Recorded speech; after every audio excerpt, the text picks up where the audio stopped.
Une rumeur a longtemps prétendu que le plus grand bureau du Mossad était à Bruxelles. C'est un leurre. En réalité, il se trouverait depuis des années à Paris.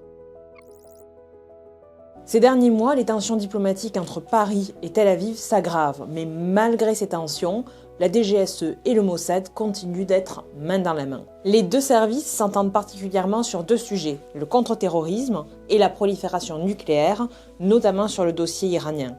Les Français sont fascinés par un service qui est souvent décrit comme étant le meilleur service de renseignement du monde. Ils le sont probablement, en tout cas sur la région moyenne-orientale. Un ancien de la DGSE me confiait, le Mossad est capable d'aller chercher un éleveur de chèvres du Zagros, une chaîne de montagne iranienne, pour le déclencher 10 ans plus tard dans une opération. Un diplomate m'expliquait qu'ils étaient incroyablement forts sur le Liban notamment et sur la Syrie. La coopération s'est notamment renforcée depuis la fermeture de l'ambassade de France en Syrie en 2012.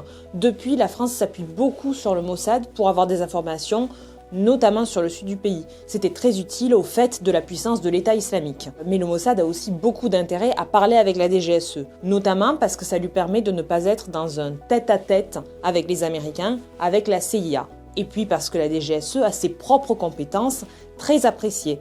Du côté du renseignement militaire, on a par exemple d'excellents bateaux de renseignement en mer Méditerranée orientale, on a des avions espions qui sont aussi d'excellents capteurs et on a beaucoup de renseignements humains, y compris au Moyen-Orient, y compris à Gaza. D'ailleurs, une anecdote, juste après le 7 octobre, l'un des premiers réflexes de Aaron Aliva, c'est-à-dire le directeur du renseignement militaire israélien, ça a été de se tourner vers la DGSE.